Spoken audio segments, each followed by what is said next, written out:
Chapter 94, Theo's Advice, Antony's POV. Under less dire circumstances, Antony might have felt foolish about leaving his room with his hair so full of ornaments. As it was, however, he only wished that Hanyu and Asao weren't coming. It wasn't as if they were going to eavesdrop. Poor Asao wouldn't dare, and it didn't seem like something Hanyu would do, at least not on purpose. But then, he didn't really know that, did he? The things he didn't know about Hanyu could fill a dozen books. They'd been together for such a short time. How could he be fussing about love? I don't know his favorite color, or his favorite story, or his best memory, or his worst one, or what he would want to be if he could choose. As each thought popped into his mind, however, Antony found himself desperate to turn to the man beside him and ask. He wanted to know it all, every single thing there was to know about Hanyu. Why? So I can torture myself? When did I get to be such a masochist? Anyway, he couldn't ask. Hanyu was hovering over Asao, his chatter about Kenta and Theo only barely masking the intensity with which he was watching his friend. That was smart. Asao was pale and a little shaky, even though the walk to Theo's rooms were so short. Bunta answered the door, and Antony could have sworn the man smirked at him. Odd, but at least it wasn't the usual scowl. "My lord's in her room," he said curtly, then pointedly ignored Antony and began talking to Hanyu and Asao. Bunta didn't used to be this blatant about his dislike, did he? True, Antony hadn't really paid attention to Theo's humans, or any humans, before Hanyu crashed into his life, but he would have noticed this level of obvious animosity. No, something had changed over the last months. Clearly, Bunta had not previously felt it was safe to display his ire, but now he did. Wonderful. Apparently, everyone on the ship was well aware that Hanyu had Antony wrapped around his little finger. Antony drifted back to Theo's little curtain alcove. Damn, there really was no privacy, was there? Maybe he'd better not talk about this today. After all, he'd just had his realization a few hours ago. Maybe if he ignored it, it would go away. No need to rush. "Antony, is that you?" She pulled open the curtain and stared down at him. As soon as Antony saw her dear, familiar face, his eyes burned and his lips gave an involuntary wobble. "Can I come in?" he managed, and she stood aside. Antony opened his arms in mute appeal as soon as the heavy fabric fell back into place. Theo looked confused, but she stepped into his embrace and pulled him tight without hesitation. "Are you all right?" she asked. He burrowed into her chest. Her embrace was so familiar. Despite the coldness of her skin and the scent of seawater and blood that clung to her, she still felt like she had back in his mother's courtyard when they were children. She still felt safe. He dropped his voice to a whisper. "Can anybody hear us in here?" "A little?"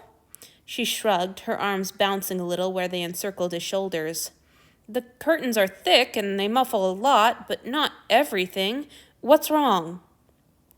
Shifting from Taishan to their mother tongue, Antony whispered, "Did you know that I was in love with Hanyu?"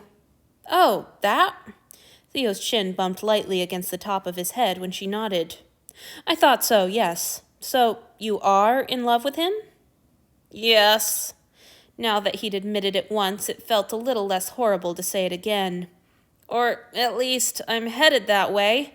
I've only known him a few months. Maybe I can't really say it's love, but I think about him all the time, and I just want to be close to him and make him happy, and kiss him. Now that I've had the idea, I can't stop thinking about kissing him." "That's lovely," said Theo. "So why are you about to cry? Are you afraid he doesn't want you?" Oh, what a blessed reprieve that would be.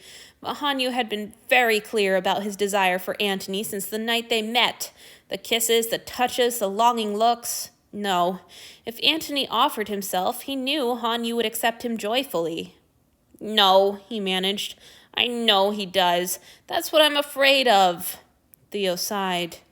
"Please help me understand. None of this seems like a problem." Antony pulled away from her arms and threw himself down on her bed. As soon as he'd done it, he felt like a petulant child, but it was too late to walk the action back, so he just buried his face in his arms. He's too young. Fuck, he even sounded sulky. And he only likes me because the temple raised him to. If we had met under different circumstances, he wouldn't even look at me twice. Antony tried to imagine other ways they could have met, but his imagination wasn't that good. If Antony had been a Taishan, there would have been no temple in which he could have grown up beside Hanyu, and of course Hanyu would have been torn to shreds in his father's court. But then, could Hanyu have been his open-hearted self with a courtly upbringing? No, a different life would have meant a different Hanyu. The whole thought exercise was pointless. The mattress shifted as Theo sat down next to him. But you didn't meet under other circumstances. That's stupid.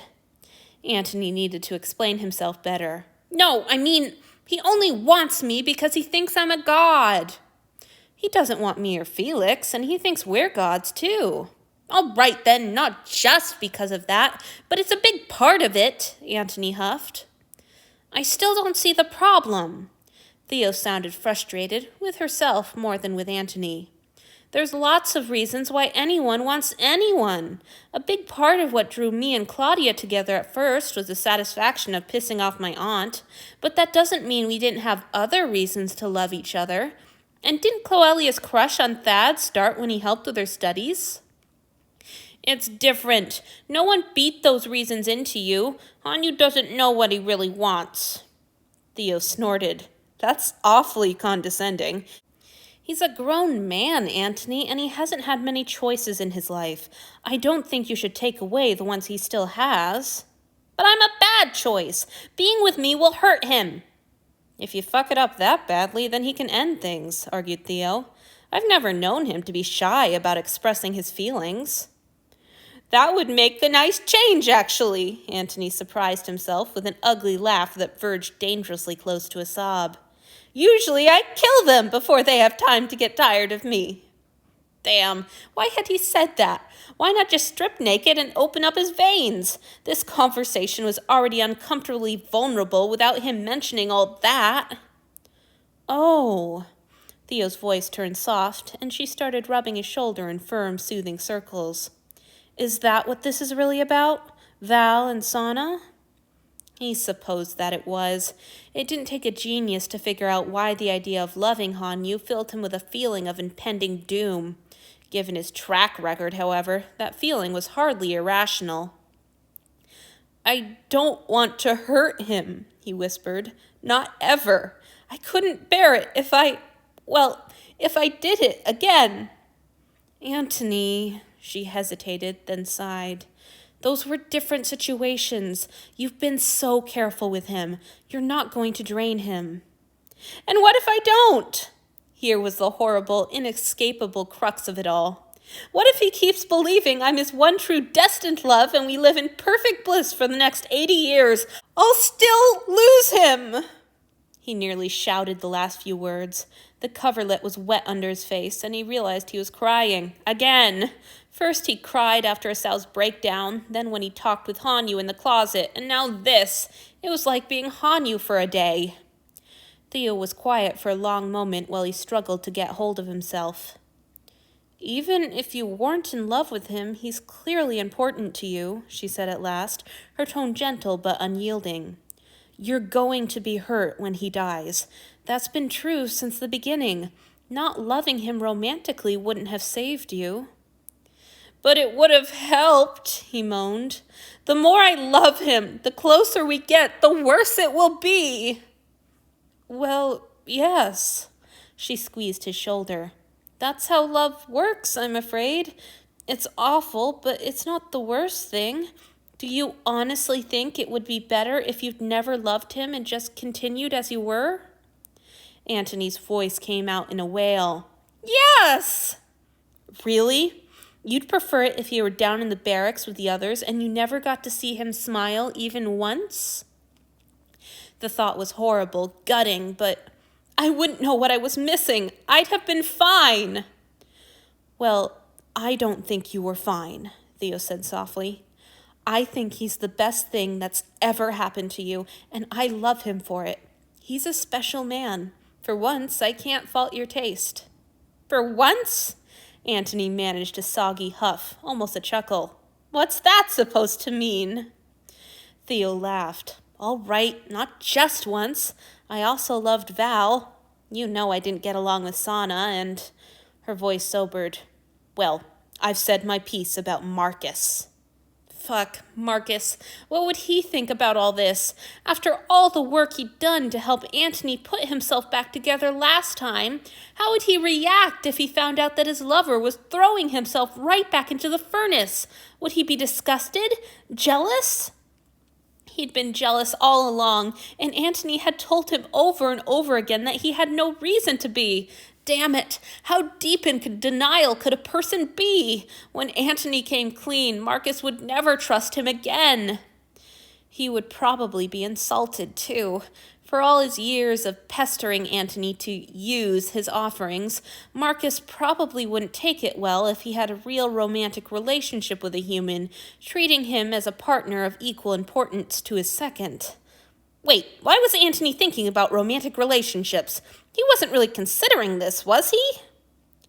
Anyhow, all these hypotheticals don't matter, Theo said, seeming to echo his thoughts even as she interrupted them. Hanyu's with you. You know him. You love him. Now what? Now nothing, he snapped. You've talked me through things, and I appreciate that, but nothing needs to change. I only started thinking this way a few hours ago. Maybe I'll get over it.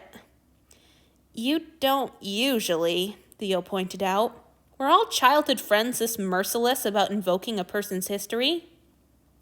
You've always been boy crazy, and I don't think you'd be this worried if you really thought you were going to get over him so easily. So what do you want me to do? Antony demanded. Run out there and confess? She laughed. The nerve! Here he was, pouring out his heart to her, and she laughed. That's not what I want, but since it popped into your mind so fast, it might be what you want, she chuckled. Then, more seriously, I can't tell you what to do, Antony. I haven't had a real relationship in centuries. I'm honestly the last person you should ask, but I do think you should tell him how you feel. If you love each other, why waste time? Time. Antony tried not to think about it much. It got overwhelming, the weight of all the time that had passed over him. But suddenly, it didn't feel like an irrelevant detail or an uncomfortable abstraction. It was a menace, a thief, poised to take everything from him. Antony sat up, no longer caring if Theo saw his tears. He slumped against her, resting his head on her shoulder. It had been such a long day. That's something else we owe Hanyu for, she said, shifting even closer to his side. We've got each other again, and no matter what happens with him, I swear I'll be there for you all through it. I know that might not matter much, but... He threw his arms around her. They didn't speak again, but she held him for a long time.